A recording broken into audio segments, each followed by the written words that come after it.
Hello everyone, my name is Aid Marwainach. I'm from the Technical University of Darmstadt, Germany, and today I will present you the user level label leakage from gradients in federated learning, which is a collaboration work between Privacy and Trust for Mobile Users Research Training Group and Telecooperation Lab, and also the Artificial Intelligence and Machine Learning Lab.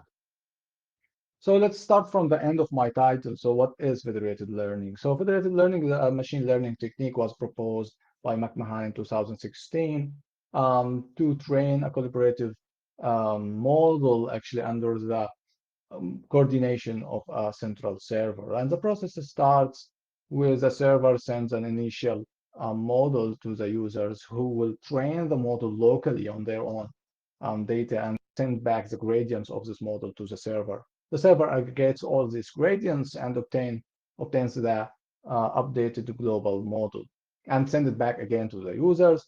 And we go through multiple iterations till we get the model converged. And actually, the main privacy advantage of this technique is that the data of the users never leave their own devices. So it's not shared. The users do not share their data with the server, but they are only sharing their model gradients or updates. And if we are talking about neural networks model, so here we are, the gradients actually are the derivative of the loss function with regard to the weights which are located on every edge in our neural network. Now the question was how risky it is to share the gradients with the server. So if the adversary acquired or got these gradients, so how much information they can learn about our labels or our training data. And in this work, actually, we are focusing on the labels. And by the labels, actually, we are referring to the piece of information which describe our training data. So if we are talking about classification task here, for example, so the image would be our data, and the cat or the label cat is the label. However, the labels can be actually quite sensitive. So in medical application, for example, so the data can be the medical record of some patient, and the label might refer to the diseases of this patient. So there are some works already in the related work where they are actually investigating the leakage of the labels from the gradients. However, in these works, actually, they are focusing only on the case where the batch size or the batch are of small sizes. And in our collaboration or in our contribution, we went after arbitrary batch sizes. So we want to investigate this leakage when we have different batch sizes. And we were able to identify two gradient properties that expose the labels. And we exploited these properties to perform our attack. So what are these properties? So the properties actually are found or were found in the gradients of the last layer of a neural network. So what right before the output layer. And the first property says that if the gradient is negative, that means the corresponding label exists in the batch. So if the gradient of the cat here is negative, that means, sorry, definitely there is a cat image in the batch or in the training batch. And we proved this property mathematically, and it's actually generalization of another finding from our related work. And the question remains here is how many cats are there? And to figure this out, we derived the mathematical expression of the gradient, and we showed that it indeed relates to the number of occurrences of the label, which is lambda cat here, and also relate to the batch size, to the prediction scores, and to the output of the activation function in the previous layer.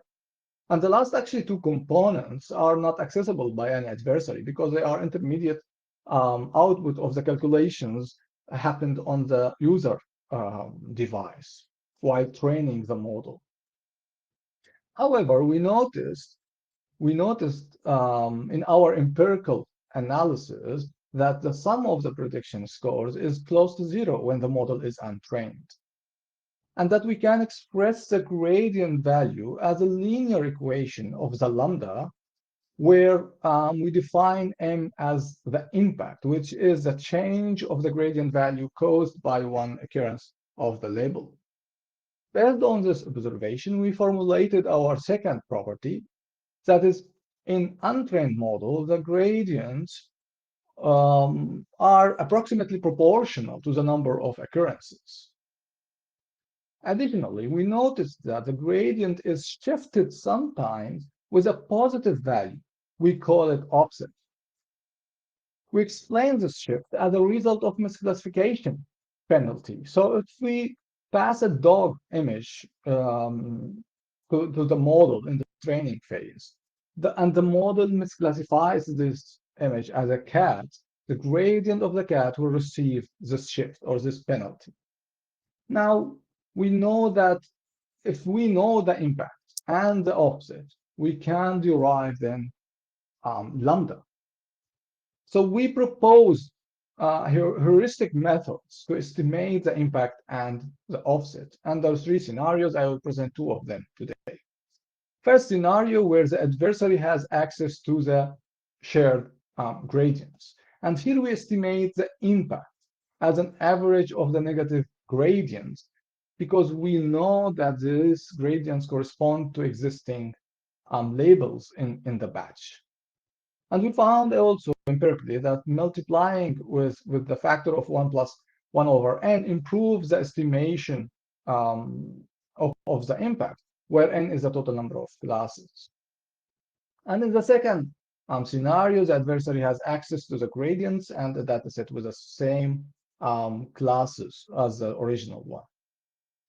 Here we can estimate the offset also of the cats by producing misclassification cases. We do that by passing patches full of labels other than the cats. We do that for several times and take the average of the cat gradient. Now, based on these parameters, we proposed an algorithm to extract the labels, and I invite you to have a look at the paper in order to see details of the algorithm. Now, we evaluated our attack by conducting an extensive set of experiments, and I will highlight part of them.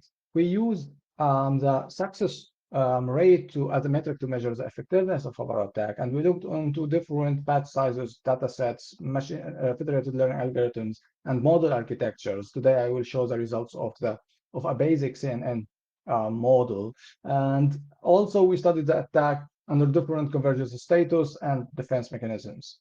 And we compared with the random guess and the deep leakage from attack as baselines. So again, we test our attack under two scenarios. The first, where we are estimating the impact, and the second, where we are estimating both impact and offset.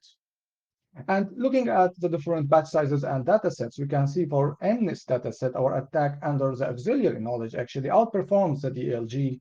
And we see that all the attacks actually are effective and having rates way higher than the random guess. On the CFAR dataset, where we have 100 classes and more complex images, our attack performs quite good under both scenarios. And finally, for CELIP-A dataset, where the images are of higher dimensions, we see that the DLG degrades significantly, while our attacks still perform more than 95% for the auxiliary knowledge scenario. It's known that when the model is more trained, the gradients are less informative. So we studied our attack under different model convergence status. And we can see in this experiment that increasing the model accuracy, which is in black here, actually led to a decrease in our attack success rate. However, even with the model accuracy of 90%, our attack success rate are still more than 60% and performing better than the random guess, which indicates that the information leakage still exists. Finally, to mitigate our attack, we investigated three defenses on the user side.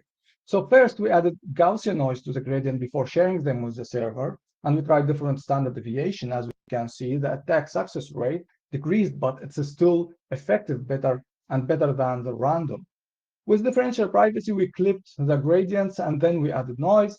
We tried different clipping norm bounds beta. And for beta 1, we can see that the attack is not effective, especially for batch sizes more than 16. However, this defense also led to a remarkable drop in the model accuracy from 93 to 52. Finally, we tried gradient compression technique where the small gradients are pruned to zeros with different theta ratios. We see that the theta 80% can mitigate our attack while maintaining high accuracy of 92. We conclude that this defense is effective against our attack. By that, I would like to conclude my talk where we showed that the gradient sign and magnitude can indicate the ground truth labels, and we propose an attack to exploit these properties and extract these labels. And our evaluation showed that our attack is effective under different patch sizes and number of classes and model architectures and also training stages. And our also evaluation suggests that gradient compression is an effective defense. By that, I would like to end my talk and thank you very much for your attention.